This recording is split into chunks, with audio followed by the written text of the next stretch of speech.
அம்மாவின் கதைகள். அக்பர் பீர்பால் கதையில் நிறைய கேட்டிருப்போம்.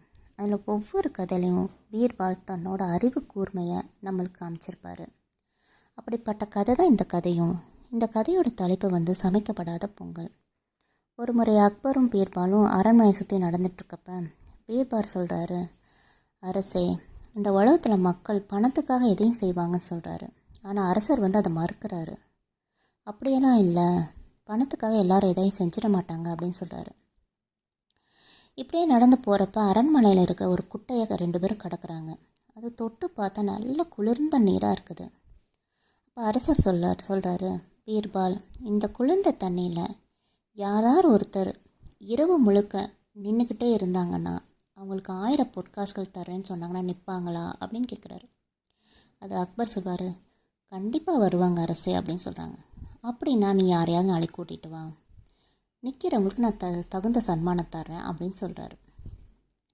அக்பருக்கும் அதுக்கேற்ற ஒரு ஆளை அழுத்தனா கூட்டிகிட்டு வர்றாரு. சரி, இவர் போய் குட்டையில் நைட்டெல்லாம் நிற்கட்டும் அப்படின்னு அமுச்சு வைக்கிறாங்க. இதை செக் பண்ணுறதுக்காண்டி ஒரு காவலரை அங்கே நியமிக்கிறாங்க. அந்த மனுஷனும் இரவு ஃபுல்லாக அந்த தண்ணியிலேயே நின்றுட்டு மறுநாள் அந்த மனிதர் சந்தோஷமாக போகிறாரு. ஏன்னா அவர் சவாலை ஜெயிச்சிட்டார் இல்லையா, சரி பரிசு கொடுப்பார் ராஜா அப்படின்னு போகிறாரு. அப்போ ராஜா எப்படி உன்னால் இந்த சவாலை கடக்க முடிஞ்சது அப்படின்னு கேட்குறாரு. அதுக்கு அந்த மனிதர் சொல்கிறாரு, எனக்கு நேராக ஒரு மின்கம்பம் இருந்தது, அதுலேருந்து வெப்பம் வர்றதை நான் இங்கேருந்து பார்த்துக்கிட்டே இருந்தேன், அந்த வெப்பத்தை பார்த்தனாலேயே எனக்கு இந்த சவாலை கடக்க முடிஞ்சது அப்படிங்கிறாரு. அப்போ ராஜா சொல்கிறாரு, அப்போ நீ குளிர்ந்த நீரில் முழுமையாக இல்லை, அந்த வெப்பத்தினால நீ உன்னால் இருக்க முடிஞ்சது, உனக்கு பரிசு கிடையாது அப்படின்னு அனுப்பிச்சி வச்சிடுறாரு. இதை கேட்டோன்னா பீர்பாலுக்கு ரொம்ப மன வருத்தமாயிருச்சு. சரி, ராஜாவுக்கு இதை எப்படியாவது எடுத்து சொல்லணும்னு சொல்லிட்டு நினச்சிட்டே வீட்டுக்கு போயிடுறாரு. மறுநாள் அக்பர் பீர்பாலுக்கு சபைக்கு வரவே இல்லை. அக்பருக்கு ரொம்ப கவலையாயிருச்சு. ஏன் இன்னும் பீர்பால் சபைக்கு வரல, அரண்மனைக்கு வரலன்னு சொல்லிட்டு காவலர்களை வீட்டுக்கு அனுப்புகிறாரு.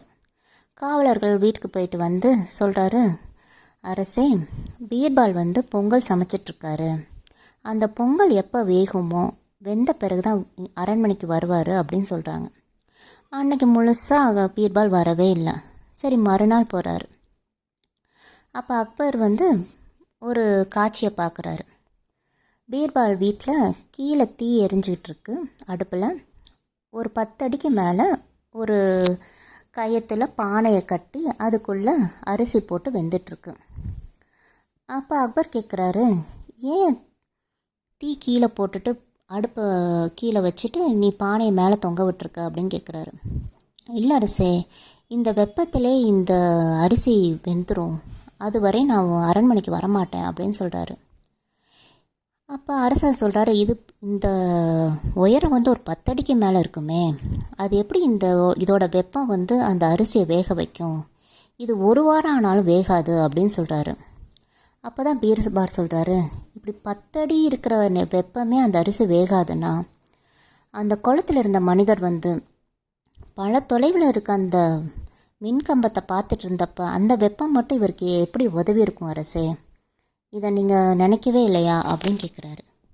அப்புறம் அக்பர் தன்னோட தப்பை உணர்ந்து, ஆமாம் பீர்பால், நான் பண்ண தப்பு தான் அப்படின்னு சொல்லிட்டு அந்த மனிதரை கூப்பிட்டு அவனோட 100 பொற்காசுன்னு சொல்லி அவருக்கு பரிசளிக்கிறாரு. இதுலேருந்து என்னென்னா, நம்ம எந்த முடிவெடுத்தாலும் அது நல்லா ஆராய்ந்து முடிவெடுக்கணும். இது நடக்குமா, இது நடக்காதா அப்படின்றத நம்ம நல்லா ஆராய்ஞ்சு செய்யணும். பொதுப்படையாக எல்லா முடிவையும் நம்ம எடுத்துடக்கூடாது. அந்த முடிவுனால் மற்றவங்களுக்கு பாதிப்பு தான் ஏற்படும். அதுதான் இந்த கதையோட முடிவு.